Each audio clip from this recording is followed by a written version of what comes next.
महिला सक्षमीकरण प्रमुख हेमांगीताई इरामण पाटील यांच्या वाढदिवसानिमित्त दिनांक 23 ऑगस्ट रोजी वाडा येथील जिजाऊ जनसंपर्क कार्यालय तहसील कार्यालयाजवळ विशेष उपक्रमाचे आयोजन करण्यात आले होते। या उपक्रमांतर्गत चित्रकला स्पर्धा तसेच अल्प दरामध्ये घरघंटीचे वाटप करण्यात आले। चित्रकला स्पर्धेमध्ये 11 ते 14 वयोगटातील विद्यार्थ्यांनी उत्स्फूर्त सहभाग नोंदवला।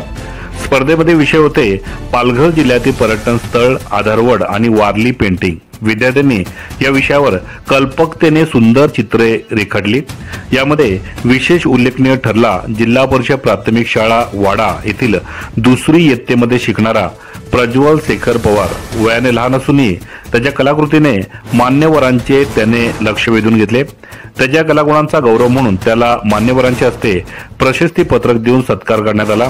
या कार्यक्रमामुळे विद्यार्थ्यांच्या कलागुणांना उत्तम व्यासपीठ मिळाले असून पालघर जिल्ह्यातील वारली संस्कृती व पर्यटन स्थळाचे महत्त्व अधोरेखित झाले आहे।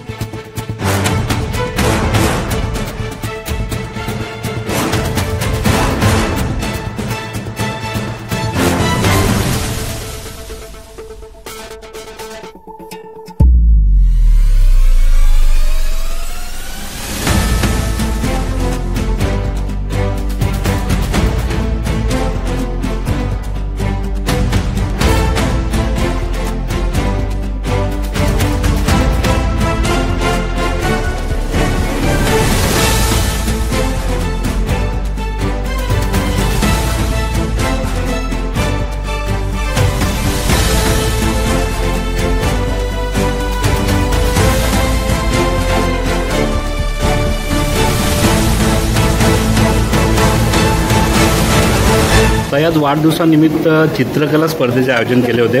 एकूण किती स्पर्धक आणि किती वयाचे स्पर्धक आजच्या या चित्रकला स्पर्धेमध्ये सहभागी झाले होते? आज चित्रकलेची स्पर्धा माझ्या वाढदिवसानिमित्त आयोजित केली होती आणि त्या वाढदिवसानिमित्त जवळजवळ 100च्या वरती विद्यार्थ्यांनी सहभाग घेतला होता।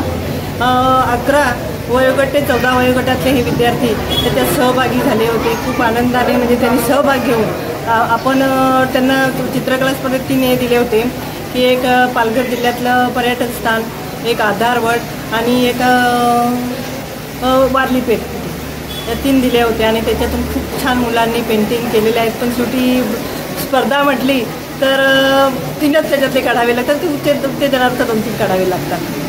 पण खूप छान प्रतिसाद विद्यार्थ्यांनी दिलेला आहे। त्याच वाढदिवसानिमित्त माझ्या आज घरघंटी वाटप अल्पदरात घरघंटी वाटप कार्यक्रम आयोजित केला आहे। सकाळपासून म्हणजे वही वाटप प्रोग्राम चालूच आहेत। काल अरविंद देशमुख म्हणजे जवळजवळ आपल्या जिजाऊ अकॅडमीमध्ये झटपोलीला पोलीस अकॅडमीमध्ये जवळजवळ 200च्या वरती विद्यार्थी तिथे प्रशिक्षण घेतात। त्यांनी माझा खूप छान प्रकारे वाढदिवस साजरा केला। आपल्या भावनादेवी भगवान सांबरे इंटरनॅशनल स्कूलमध्ये आज खूप छान प्रकारे तिथे माझा वाढदिवस साजरा केला आणि वेळात वेळ काढून तुम्ही पत्रकार बंधू आले त्याबद्दल धन्यवाद। आणि ताई, महिला सक्षमीकरण प्रमुख तुम्ही असल्याने महिलांना कुठला संदेश द्या? महिलांना संदेश देईन का मी माझ्या वयाच्या जवळजवळ 40 नंतर मी ह्या महिलांसाठी म्हणजे सांबरे साहेबांनी माझ्या आप्पांनी माझ्या हातात धुरा दिली का महिलांचं काम म्हणजे महिलांना आपल्याला घरात राहूनच काहीतरी रोजगार दिला पाहिजे, महिलांना आपण सक्षम करायचे न ती धुरा सांभाळता महिलांना मी एकच देईन का जर मी लग्न झाल्यानंतर 23 वर्षांनंतर लग्नाच्या मी जर सांभाळू शकतो तर आता तर मुली खूप शिकलेल्या आणखी ॲक्टिव्ह आहेत, तर मुलींनो घरात न थांबता काहीतरी आपण सक्षम झालं पाहिजे। कारण बघतोय आपण का एकटा घरातला जर पुरुष मंडळी कमावत असली तर आताच्या दुनियेमध्ये परवडत नाही आहे। तर आपण दोघांनी जर सहभागाने 2 पैसे कमावले तर नक्कीच त्याच्यातून आपल्याला चांगलं घर चालेल। त्या महिलाही आता बघायला गेलं तर समजा बाहेर पडते पण प्रपंच सांभाळून बाहेर पडणं हे महत्त्वाचं असतं।